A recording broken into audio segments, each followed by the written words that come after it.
मिल गई। गुरुजी की संजीवनी बनाने की संपूर्ण विधि मुझे मिल गई। 5000 साल पुराना दिव्य खजाना। अद्भुत अद्भुत।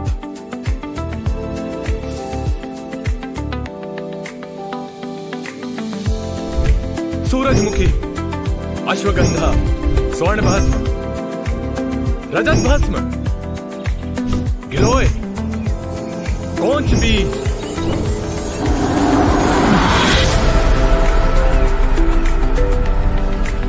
जाओ। संजीवनी पूरी दुनिया की जड़ी बूटियों का एक संगम है। ये इंसान को मौत के मुंह से वापस पिला सकती है। अगर कुछ दिनों तक इसका सेवन कर लिया जाए तो ये इंसान को लगभग अमर बना दे। अद्भुत। अगर मैंने ये संजीवनी बना ली तो शायद गुरुजी की दृष्टि में मेरा थोड़ा सम्मान बढ़ जाएगा।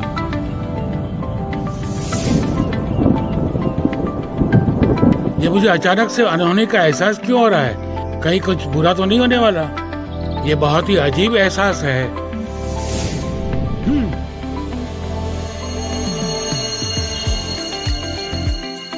अब इस पवित्र संजीवनी को इस दिव्य अग्नि में पकना होगा जिसमें ब्रह्मांड की सभी शक्तियां शामिल हैं।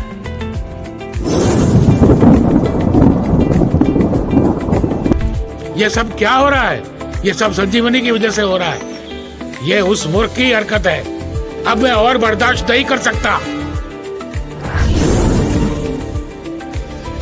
अथर्व, ये क्या गलत कर रहे हो? तुम मेरा बेशकीमती सामान यहाँ लेके आए हो। आप एक बार शांत हो जाइए गुरुजी। इस किताब में तो ऐसा कुछ लिखा ही नहीं था गुरुजी कि संजीवनी बनाने की विधि से इतना अनर्थ हो जाएगा। क्या तुमने इस खजाने की सारी चीज इस तुच्छ चीज के लिए इस्तेमाल कर ली? क्षमा कीजिएगा गुरुजी, लेकिन आप मेरी सोच को इस तरह निम्न स्तरीय नहीं बता सकते। जब मैं संजीवनी बना लूंगा ना तब देखिएगा आप। ये कोई काम की चीज नहीं है। तुमने सब बर्बाद कर दिया। तुम संजीवनी बनाने के लिए लोहे के पात्र को कैसे इस्तेमाल कर सकते हो? किताब के हिसाब से तुमने भट्टी का प्रयोग क्यों नहीं किया? तुम्हें क्या लगता है ये इतना आसान है? मुझे तुम्हें वापस भेज देना चाहिए था। आप चिंता मत कीजिए गुरुजी, पात्र का कोई फर्क नहीं पड़ता है। किताब में जो विधि लिखी हुई है ना उसके अनुसार इस पात्र में भी संजीवनी बन सकती है। मैं तुम्हें अपने गुरुकुल से निष्कासित कर दूंगा अगर संजीवनी का निर्माण नहीं हुआ तो। गुरुजी,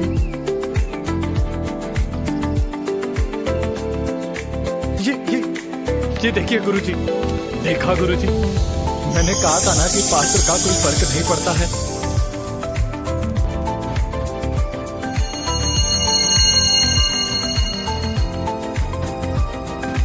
संभव। तुमने आखिरकार संजीवनी का निर्माण कर ही दिया, वो भी लोहे के पात्र में।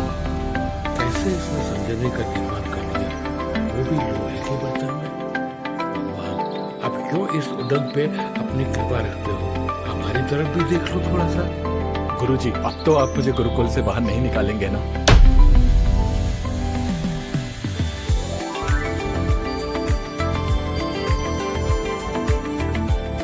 देखिए गुरुजी, आखिरकार मैंने संजीवनी बना ही ली। अब तो आप मुझे गुरुकुल से बाहर नहीं निकालेंगे ना? सत्यानाश, अब मैं इस राज को और ज्यादा समय तक दबा कर नहीं रख सकता। ये उधर 10 साल से कोशिश कर रहा है, एक लोहे के बर्तन में इसने संजीवनी बना ली। क्या किस्मत है। मैं 400 साल से कोशिश कर रहा हूँ और फिर भी सफल नहीं हो पाया। आप इतना ज्यादा सोच क्यों नहीं गुरुजी? देखिए आप चिंता मत कीजिए। आधी संजीवनी आप खा लेना, आधी संजीवनी मैं खा लूंगा। कोई बात नहीं गुरुजी, अब आपकी रुचि नहीं है तो फिर मैं अकेला ही खा लेता हूँ। अरे रुको, तुम ये नहीं खा सकते। गुरुजी, मुझे तो कुछ हुआ ही नहीं, शक्तियां भी नहीं बढ़ रही है मेरी। ऐसा कैसे हो सकता है? बर्बादी, भयंकर बर्बादी। अरे तुम खुद अंदर से इतने कमजोर हो कि संजीवनी तुम पर कोई असर नहीं कर सकती। अब मैं क्या करूं गुरुजी, आप बताइए ना।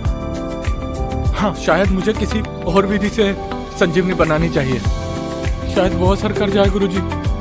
तुम्हारी इस सोच की वजह से मेरे पवित्र काश का पूरा खजाना खाली हो जाएगा। अब कोई रास्ता नहीं बचा है, मुझे इसे गुरुकुल से निकालना होगा। मैं ये राज और छुपा कर नहीं रख सकता हूँ। अथर्व, मैं तुम्हें अमर होने का ज्ञान दे रहा हूँ, तो मुझे ध्यान से सुनो और उत्तेजित होकर इसका प्रयोग मत करना, वरना तुम्हें मनचाहा परिणाम नहीं मिलेगा।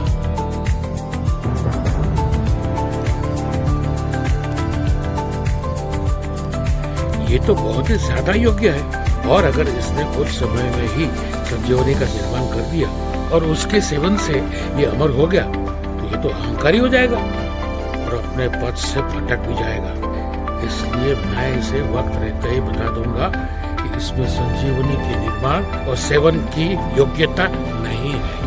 मुझे इस उद्दंड को गुरुकुल से निकालना होगा। अथर्व, तुम 10 साल से संजीवनी बनाने की कोशिश कर रहे हो, लेकिन तुम इसमें सफल नहीं हुए। अब मैं तुम्हारी आखिरी परीक्षा लेना चाहता हूँ। तुम अपनी पूरी शक्ति लगाकर मुझ पर प्रहार करो, ताकि मुझे तुम्हारी वर्तमान शक्ति का पता चल सके। और अगर अब भी मुझे ये लगा कि तुम में पर्याप्त शक्ति नहीं है, तो तुम ये गुरुकुल छोड़कर जा सकते हो। देखिए गुरुजी, मैं इस गुरुकुल से बाहर नहीं जाना चाहता हूँ। आप तो मेरे गुरु हैं ना।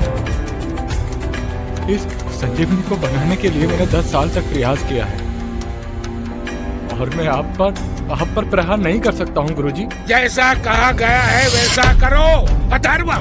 ठीक है गुरुजी, आप कहते हैं तो मैं अपनी शक्तियों का प्रदर्शन करता हूँ आप पर। लगा लो अपनी पूरी ताकत अथर्व। ये तो बहुत ताकतवर हो गया है, कहीं इसके हाथों मेरी जान न निकल जाए। गुरुजी, मैं गुरुकुल छोड़कर कहीं नहीं जाऊंगा।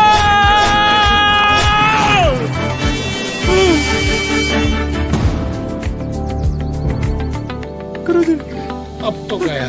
गुरुजी, कैसी बच्चों जैसी ताकत है, मुझ पर कोई असर नहीं हुआ। तुम किसी काम के नहीं हो। तुम पिछले 10 साल से कोशिश कर रहे हो, लेकिन 7 चक्र तक ही पहुँचे हो। मैं तो 1 साल में इस स्तर तक पहुँच गया था। मैं पिछले 400 साल से तपस्या कर रहा हूँ, लेकिन मैं अभी तक 5 चक्र तक ही पहुँच पाया हूँ। यहाँ से मैं नहीं जाना चाहता गुरुजी।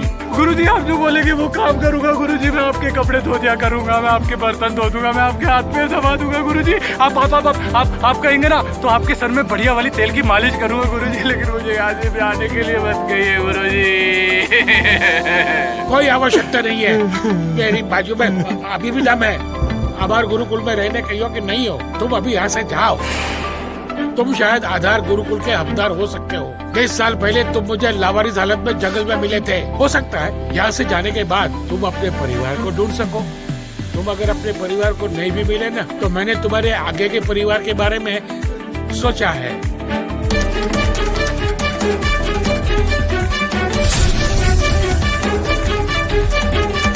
यह विवाह का प्रस्ताव ले जाओ। हो सकता है कि तुम इस प्रतिभाशाली कन्या का दिल जीत सको।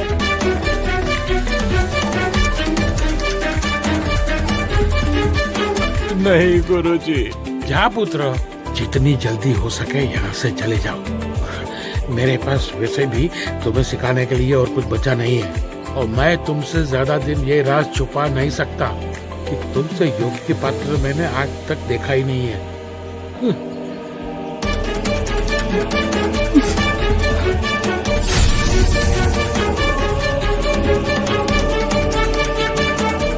ये रही तुम्हारी अमानत। ये खंजर तुमने अपनी मेहनत से कमाया है। गुरुजी, यहाँ पर मैंने 20 वर्षों का समय बिताया है। मुझे यहाँ से मत भेजिए गुरुजी। मैं आपके साथ में इसी गुरुकुल में रहना चाहता हूँ गुरुजी। मैं तुम्हें वापस आने की अनुमति दे दूंगा, अगर तुम किसी आधार गुरुकुल में अपनी यात्रा पूरी कर सको। क्या कहा गुरुजी? वापस आ सकता हूँ मैं इस गुरुकुल में? अगर मैंने आधार गुरुकुल की यात्रा पूरी कर ली तो आप मुझे गुरुकुल में आने देंगे?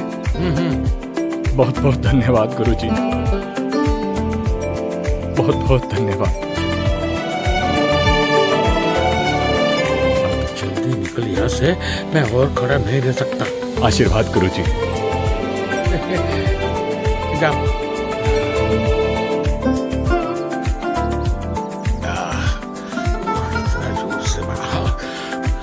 इतने सालों में मैंने अच्छे अच्छे लोगों की बत्ती बुझाई, लेकिन आज मैं ही बुझ गया।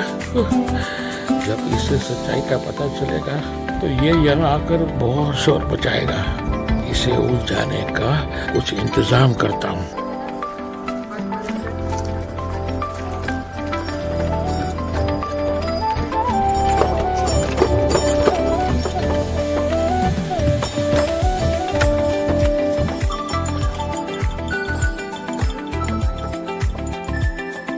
आज से पहले तो कभी इसमें कोई हरकत नहीं हुई, लेकिन ये आज अचानक से क्यों चमकने लगा है?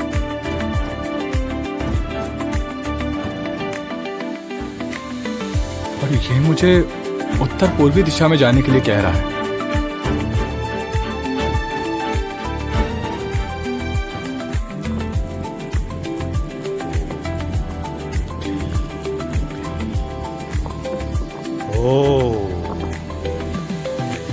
स्वाहा। बेटी, तुम मेरी दौलत के 50% के हिस्सेदार हो और मेरा बेटा 50% का हिस्सेदार। और अगर तुम मेरे बेटे को खोज नहीं पाई तो तुम मेरे दौलत के पूरे हिस्सेदार बनोगी। मुझे कुछ नहीं चाहिए पिताजी, आप भरोसा रखें, मैं आपके बेटे को ढूंढ लाऊंगी।